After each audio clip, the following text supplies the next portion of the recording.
It was supposed to be just another ordinary late evening at the office. The kind where the fluorescent lights buzz softly overhead, and the silence of the nearly empty space presses in like a heavy blanket. I stayed late often, partly because I wanted to impress, and partly because I couldn't bear the thought of leaving tasks unfinished. The soft clicking of my fingers on the keyboard was the only sound breaking the stillness as I worked through a report that was already 2 days overdue. Everyone else had gone home hours ago, leaving the office eerily quiet. Well, almost everyone. Emily, my boss, was still here. She often stayed late too, though for entirely different reasons. She was the kind of person who seemed to thrive under the weight of her responsibilities, her unyielding professionalism a benchmark that everyone in the office admired and feared. I wasn't afraid of her, exactly. But there was something about Emily that always put me on edge.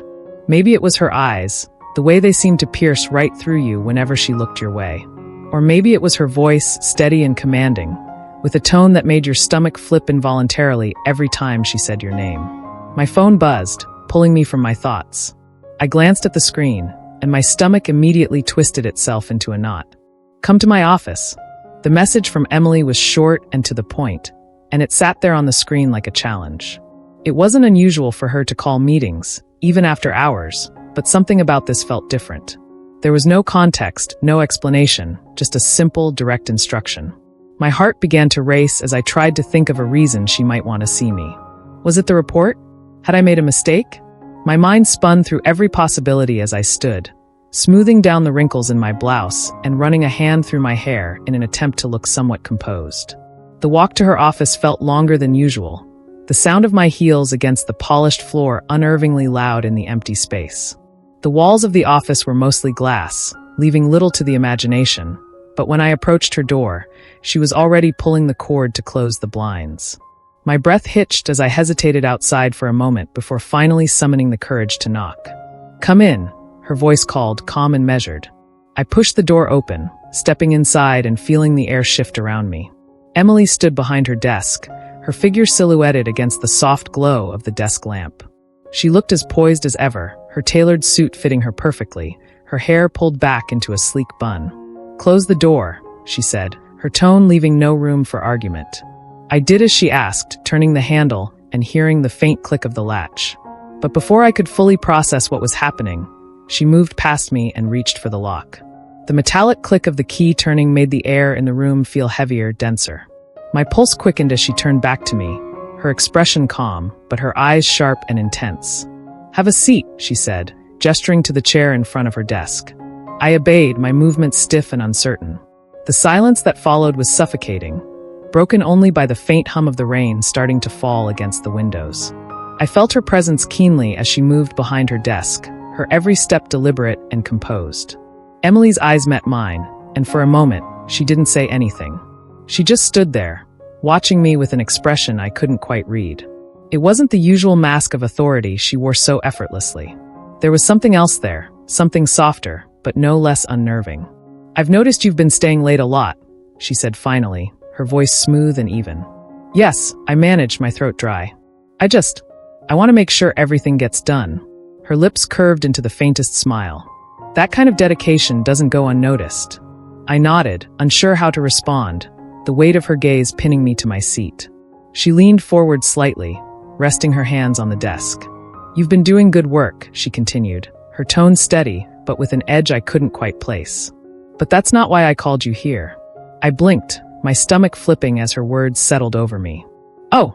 She straightened, walking around the desk slowly, her movements deliberate and measured. "No," she said, her eyes fixed on mine. "I wanted to talk to you about something else." My hands gripped the armrests of the chair as she stopped beside me, her presence impossibly close. I could feel the heat radiating from her, the faint scent of her perfume. Something subtle, with hints of cedar and vanilla, filling the space between us. "You seem tense," she said softly, her voice dropping just enough to make my breath catch. "I'm not," I started, but the words caught in my throat when she placed a hand on the back of my chair, her fingers brushing lightly against the fabric. "Relax," she murmured, her lips curving into that faint, unreadable smile again. "This is just a conversation." But the charged air between us told a different story entirely. "Have a seat," she said, her voice calm, almost soothing, but there was something different about it. It wasn't the brisk, businesslike tone I was used to. There was an undercurrent to her words, something I couldn't quite name, but that immediately set my nerves on edge. I obeyed, sinking into the chair in front of her desk, my movements stiff and uncertain. She didn't sit. Instead, she stood behind her desk, her hands resting lightly on the edge as she looked at me. Her gaze wasn't on the papers scattered across the polished wood, or the laptop glowing faintly beside her. No, her eyes were fixed directly on me, intense and probing. My mouth felt dry as I tried to maintain eye contact, but it was almost impossible. The way she was looking at me, it felt like she could see right through me, peeling back layers I didn't even know I had. "I imagine you're wondering why I called you here," she said, her lips curving slightly, though not into a smile exactly. I nodded, swallowing hard. "Yes, I wasn't expecting." "You've been standing out lately," she interrupted, her voice smooth and deliberate.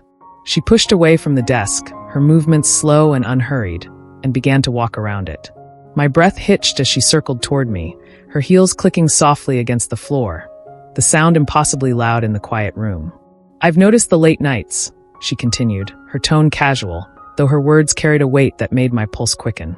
"The extra effort. The way you handle yourself under pressure. It hasn't gone unnoticed." She stopped beside me, her presence looming, and I turned my head slightly to look up at her. My throat tightened as our eyes met, and I could feel the heat rising to my cheeks.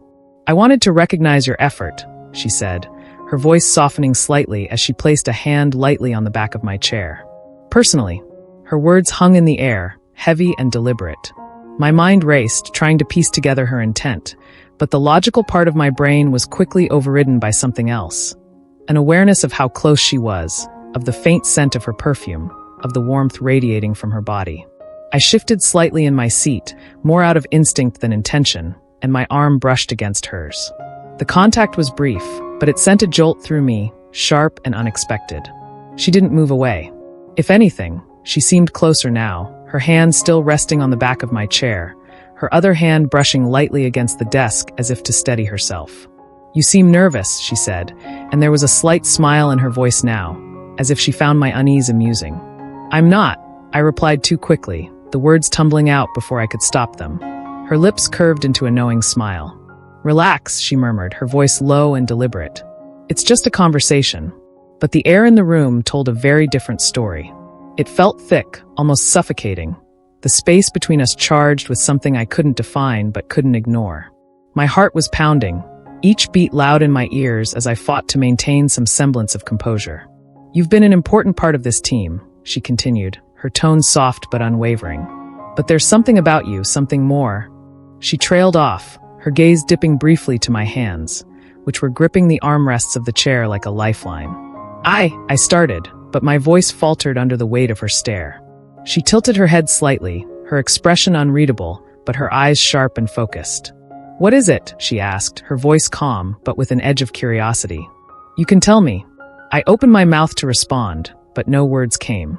Instead, I found myself frozen, caught in the intensity of her gaze, the quiet hum of her voice, and the impossible proximity of her presence. The room felt smaller now, the walls pressing in as the tension grew thicker.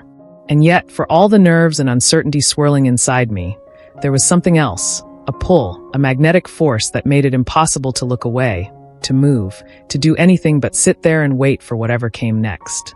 As she spoke about my performance, her words should have filled me with pride, or at least relief. Instead, every syllable seemed to carry a weight I couldn't name, a tension that settled over me like a second skin. "You've become a key player here," she said, her voice steady but soft, her words precise, deliberate. I felt a flush creeping up my neck, an inexplicable warmth that made the room seem smaller, closer. My palms grew damp as I tried to focus on her words, but my heartbeat was so loud it drowned out everything else. Emily moved then, sliding onto the edge of her desk, positioning herself right in front of me. The space between us was now impossibly small, and my pulse quickened as her presence loomed closer, more intimate. "Did you know that?" she asked, her tone laced with an almost teasing curiosity. Her eyes locked onto mine, and I could feel the full force of her attention bearing down on me. I swallowed hard, trying to will my voice into something steady, something confident. I try to do my best," I managed, though the words sounded weak even to me. Her lips curved into a faint smile, one that didn't quite reach her eyes. She tilted her head, her gaze never wavering, as if she were dissecting my response, peeling back the layers to uncover something I wasn't ready to reveal. "Your best doesn't go unnoticed," she said, her voice quieter now, more intimate. "Not by me." The air between us felt charged, every molecule buzzing with unspoken meaning. My chest tightened, and I found myself struggling to breathe, caught between the need to hold her gaze and the overwhelming urge to look away. The silence that followed was deafening, the kind of silence that carried its own weight, pressing down on me until I thought I might snap. And then she moved again, breaking the stillness. Her hand reached out, her fingers brushing against my arm. The touch was light, brief, but it sent a shiver through me, sharp and electric. "There's something more about you," she said, her voice barely above a whisper. Her fingers lingered for just a moment longer before pulling away, but the sensation of her touch burned into my skin, leaving a trail of heat in its wake. Something I can't ignore. My heart stopped, or at least it felt like it did. I stared at her, frozen, as her words hung in the air between us, heavy and undeniable. My mind raced, trying to make sense of what was happening, what she was saying, but the logical part of me had long since been drowned out by the cacophony of emotions swirling inside me. The room felt suffocating now, the air thick and oppressive, wrapping around us like a cocoon. I couldn't move, couldn't speak. All I could do was sit there, feeling the heat rise in me, my chest tight with a mixture of panic and something far more dangerous. She didn't break eye contact, her gaze steady and unflinching, as if daring me to respond, to acknowledge the unspoken truths that were filling the room. I wanted to say something, anything, to cut through the tension, to bring us back to something safe, something normal. But the words wouldn't come. Instead, I sat there, caught in her orbit, my body betraying me as a flush crept up my cheeks, my breath coming shallow and uneven. I was hyper-aware of every detail, the way her blouse shifted slightly as she leaned forward, the soft scent of her perfume, the faint smirk tugging at her lips as if she knew exactly what I was feeling. And maybe she did. I couldn't hide it, not anymore. The tension between us had been simmering for weeks, months even, but now it was boiling over, impossible to ignore. And the worst, or maybe the best, part was that I didn't want to ignore it. The walls of the office seemed to blur, the rest of the world fading into the background. All that existed was her voice, her presence, the weight of her words pressing against me until I felt like I might come apart. In that moment, I realized there was no turning back. Her words hit me like a lightning bolt. "I see more in you than just a dedicated professional. I think you feel it too." I froze, the air in the room growing impossibly thick.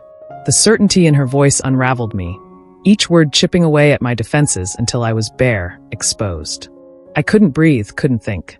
My heart pounded so loudly that it drowned out the faint hum of the rain outside. I should have moved, stood up, opened the door, and walked away. That would have been the sensible thing to do. But my body betrayed me, rooted to the chair as my mind raced, battling between reason and the overwhelming pull toward her. I tried to respond, my voice cracking under the weight of her gaze. Words failed me, slipping through my fingers like water. The silence stretched, crackling with an energy I couldn't name. Her eyes softened, but her posture didn't waver. She remained poised, composed, as though she was waiting for me to catch up to what she already knew. And then she leaned forward, her movements slow and deliberate. Her eyes never left mine, searching for something, confirmation, permission, or maybe just a sign that I wouldn't run. "I don't want to put you in an uncomfortable position," she said, her voice barely above a whisper. Her hand, which had been resting lightly on the edge of the desk, pulled back slightly, as if she were giving me space to decide. But I needed to be honest about what I feel. Her words lingered in the air, charged and undeniable. I could feel the weight of the moment pressing down on me, the knowledge that whatever I did next would change everything. For a fleeting second, I thought about walking away, about pretending this moment hadn't happened. But the idea felt hollow, impossible.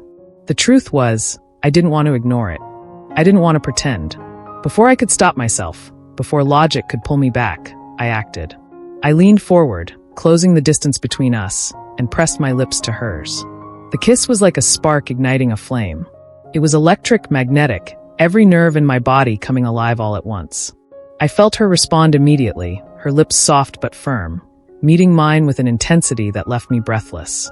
The world around us seemed to disappear, the office, the rain, the flickering light of the desk lamp. All of it faded into nothing. There was only her hands finding their way to my face, pulling me closer, deeper into the moment. I didn't care about the consequences, didn't care about what this meant or what would come next. All I knew was that I wanted more, needed more. She broke the kiss for a brief second, her forehead resting against mine as she looked into my eyes. Her breath was warm against my skin, and the vulnerability in her expression mirrored the storm raging inside me.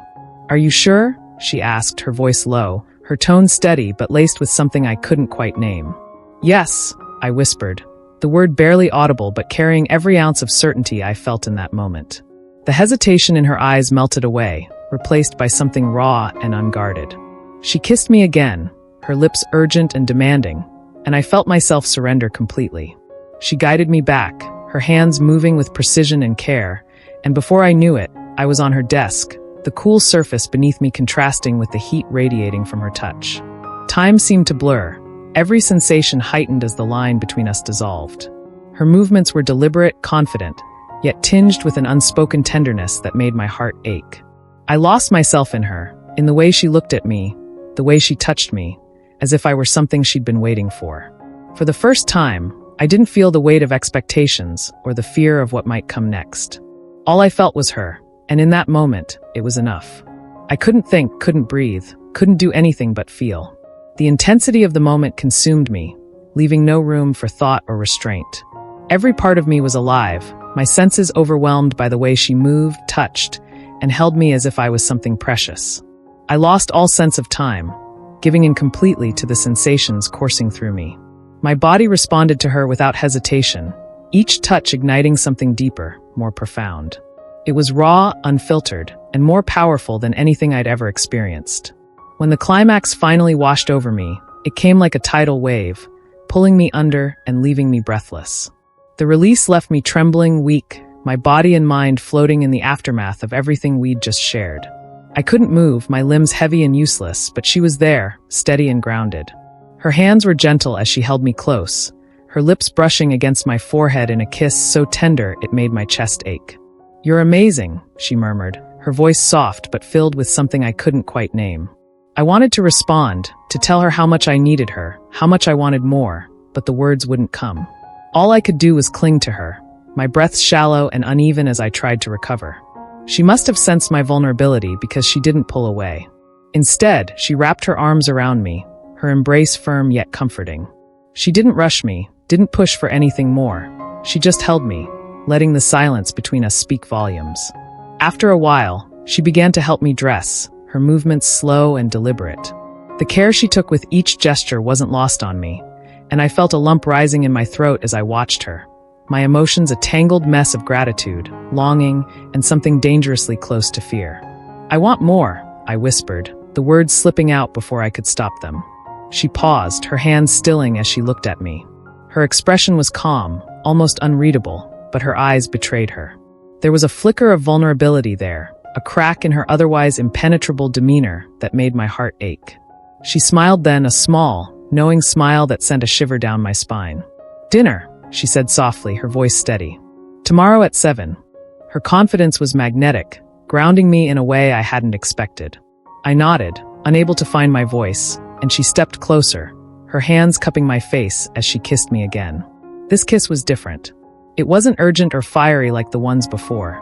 It was slow, deliberate, filled with a depth that left me reeling. When she pulled away, I was left staring at her, my breath still shaky as I tried to process everything that had just happened.